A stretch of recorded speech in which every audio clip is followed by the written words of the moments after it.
नमस्कार। उम्मीद है आप लोग स्वस्थ और आनंद होंगे। हिमाचल प्रदेश में जो हुआ, पहले उसके किरदारों को समझ लीजिए। तो जो वहाँ हो रहा है या जो हुआ उसको जान के आप लोगों को ज़्यादा मज़ा आएगा, क्योंकि कुल कुल मिला के जो कुछ हुआ वो भारतीय राजनीति की एक शक्ल तो दिखाता ही है फिलहाल जो है, लेकिन साथ ही साथ मज़ा भी आता है अगर आप उसको कायदे से समझ लेंगे तो। इस जो कि घटना चक्र हुआ, इसके तीन तीन चार अहम किरदार हैं, जिनमें से कुछ सामने और कुछ पीठ के पीछे। पीठ के पीछे जो सबसे बड़ी किरदार है वो है प्रतिभा सिंह, जो प्रदेश कांग्रेस के अध्यक्ष हैं, और पूर्व मुख्यमंत्री जो थे वीरभद्र सिंह, उनकी पत्नी। जाहिर सी बात है, चूंकि वो कांग्रेस की हैं तो उनका ये मानना है कि अब सत्ता हमारे ही परिवार में हमेशा रहनी चाहिए, क्योंकि वीरभद्र सिंह 6 बार मुख्यमंत्री रह चुके थे। और उनके बेटे जो विक्रमादित्य सिंह हैं, जिन्होंने अभी इस्तीफा दिया था इस पूरे क्या नाम है घटनाक्रम में, वो पीडब्ल्यूडी के मंत्री हैं और वीरभद्र सिंह के पुत्र। यानी कांग्रेस का जो ये कह लीजिए कि मुख्यमंत्री परिवार है, उसके 2 सदस्य अभी भी सत्ता में हैं। प्रदेश अध्यक्ष के तौर पर प्रतिभा सिंह और विक्रमादित्य सिंह पीडब्ल्यूडी मंत्री के तौर पर, जिन्होंने इस्तीफा दिया बाद में मान गए। लेकिन इन दोनों पदों के बावजूद उनकी सत्ता की भूख कभी शांत नहीं हुई थी। उनको लगता था कि अब मुख्यमंत्री उनके बेटे को हो जाना चाहिए। और पहले तो वो इलेक्शन के बाद तो जब मुख्यमंत्री पद के लिए लड़ाई हुई थी, तो उसमें सुक्खू के सामने प्रतिभा सिंह ही खड़ी थी। लेकिन किन्हीं वजहों से, हालांकि हमारी बेहतर जान सकता है, प्रियंका गांधी ने सुक्खू साहब को प्रतिभा सिंह के ऊपर तरजीह दी और वो मुख्यमंत्री बन गए। ये तो हुआ पहला किस्सा। दूसरे किरदार है जयराम ठाकुर, जो पहले प्रदेश के मुख्यमंत्री थे इस सुक्खू साहब के पहले। और जाहिर सी बात है, चूंकि मुख्यमंत्री थे, इस समय नेता प्रतिपक्ष हैं, तो उनको भी बात समझ में आती है कि वो भी क्यों न दोबारा मुख्यमंत्री बन जाए या और ज़्यादा इंपॉर्टेंट पोजीशन पहुंच जाए, सत्ता में आ जाए। ये तो दूसरे किरदार साहब हुए।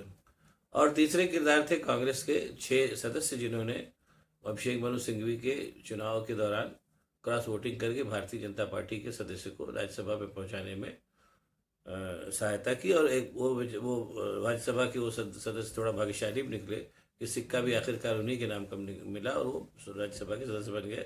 अभिषेक मनु सिंघवी रह गए।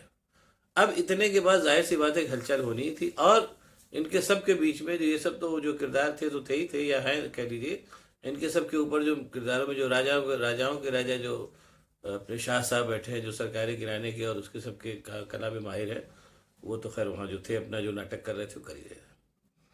लेकिन अब इधर भी जो है वो भारतीय जनता पार्टी के तमाम नाटक देखने के बाद उन नाटकों से काफ़ी कुछ सीख ले चुके कुछ किरदार इधर कांग्रेस में भी आ चुके हैं, जिनमें एक डी के शिव कुमार साहब भी उस वैसे ही एक बड़े किरदार है, जो कि ये समझ लीजिए कि राजनीति की जिसको आजकल जो भाषा में चाणक्य कहा जाता है, राजनीति की चाणक्य परंपरा है, उसमें एक वो भी है और चीज़ों को समझते हैं। तो यहाँ से वो नाटक शुरू होना हुआ। और कुल मिला के ये जो जितने बागी थे, जिनमें ये सब शामिल थे जिनका मैंने नाम लिया, चाहे वो प्रतिभा सिंह भी रही हो, चाहे वो विक्रमादित्य सिंह भी रहे हो, इन सब ने ये माना कि क्रॉस वोटिंग करा करके राज्यसभा के चुनाव में उसके बाद सरकार को कांग्रेस की अल्पमत में घोषित करके और नई सरकार बनाने का दावा हम कर देंगे। ये योजना रही होगी। लेकिन तब तक इस योजना में और उसमें ये हुआ कि जब ये हो गया तो जैसा कि मतलब इच्छित था, उन लोगों ने कह दिया कि भाई कांग्रेस सरकार अल्पमत में आ गई। 6 सदस्यों ने इसके क्रॉस वोटिंग में एक तरीके से भितरघात कर दिया है क्रॉस वोटिंग के माध्यम से। तो अब कांग्रेस सरकार अल्पमत में आ गई। सही बात भी है, ऐसा था भी। अब वहाँ से फिर झगड़ा शुरू हो गया और ये हुआ कि बजट पास होना है, उसी में इस कांग्रेस के इस लकूना का लाभ उठा करके सरकार गिरा दी जाए। तब तक उस पर शामिल हुए अपने आए इस पूरे संकट को टालने के लिए 2-3 जो पर्यवेक्षक आए, जिसमें हुड्डा साहब भी थे, डी के शिव कुमार भी थे, वो लोग भी आ गए। डी के शिव कुमार अभी कुछ ही दिन पहले जो राज्यसभा में नाटक किया था, और क्या नाम है संसद में जो नाटक किया था अपनी भारतीय जनता पार्टी ने और अपने शाह साहब ने, कि उन्होंने एक 2 दिन में जो है करीब लोकसभा और राज्यसभा से करीब 150 सदस्यों को निकाल दिया था। आप लोगों को याद होगा, बहुत पुरानी बात नहीं है। और जब 150 सदस्य निकल गए उधर, तो जाहिर सी बात है भारतीय जनता पार्टी का तो बहुमत पहले ही से था, और ज़्यादा बहुमत हो गया। और उसी में सारे के सारे बिल ऐसे रहे होंगे जिनमें प्रतिपक्ष सवाल उठा सकता था, वो सारी बातें कर सकता था। उस किस्से को ख़त्म करने के लिए 150 सदस्यों को भारतीय संसद से निकाल बाहर किया गया। ऐसा पहले कभी नहीं हुआ था। लेकिन अब चूंकि भारतीय जनता पार्टी का राज है, जिनके लिए नियम कानून कोई मतलब नहीं, तो उनको निकाल दिया गया और सारे के सारे जो बिल थे वो पास करा लिए गए। उसी टैक्टिक्स का इस्तेमाल शिव कुमार ने यहाँ हिमाचल में करा दिया और मतलब भारतीय जनता पार्टी के जो 15 सदस्य थे उनको अपना उन्होंने विधानसभा से निकलवा करके और पूरा एक तरीके से कांग्रेस के पक्ष में बहुमत कर दिया और सारे कांग्रेस ने बजट पास कर दिया। संविधान की भी रक्षा हो गई और काम भी हो गया और भाजपा वाले कुछ कर भी नहीं पाए चिल्लाने के अलावा। ये पूरा किस्सा हुआ, आप लोगों ने पढ़ा भी होगा, मैं फिर भी मैं बता दे रहा हूँ।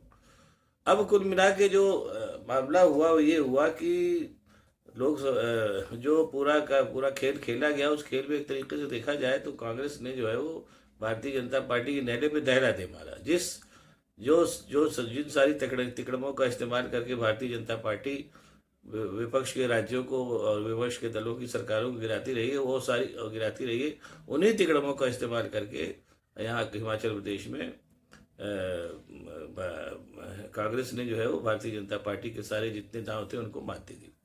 हाँ, कांग्रेस ने एक काम अच्छा किया, वो कांग्रेस के लिए कालांतर में उसकी प्रशंसा की जाएगी कि वो जो 6 बागी सदस्य थे उनकी विधानसभा की सदस्यता समाप्त कर दी गई। ये काम बहुत अच्छा किया, ये एक तरीके से नज़ीर बनेगा और आइंदा के लिए याद रखा जाएगा।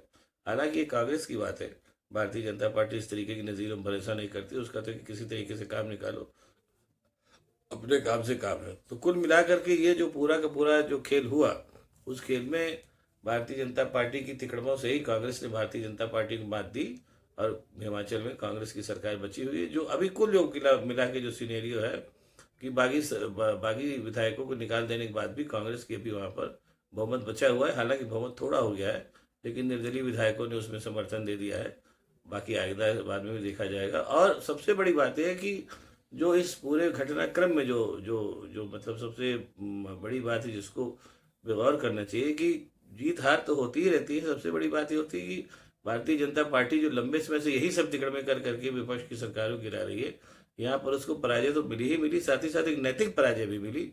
हालांकि भारतीय जनता पार्टी नैतिक पराजय भरोसा नहीं करती, लेकिन बहरहाल कहीं ना कहीं उनको ठोकर और धोखा तो लगा ही होगा।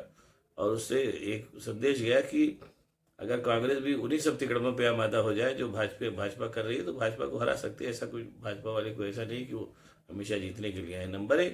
और नंबर 2 ये भी है कि कांग्रेस को अपने इस, हालांकि बड़ा मुश्किल काम है, वो संभव नहीं है कि कांग्रेस के अंदर जो ये तत्व हैं, जैसे आपकी प्रतिभा सिंह हुई या क्या नाम है विक्रमादित्य सिंह हुए, ये सब जो सत्ता लोलुप जो तत्व है कांग्रेस के अंदर, वो सारे के सारे तत्व भी कांग्रेस के अंदर मुसीबतें खड़ी करने में इतने ही रिस्पॉन्सिबल है जितनी की भारतीय जनता पार्टी है।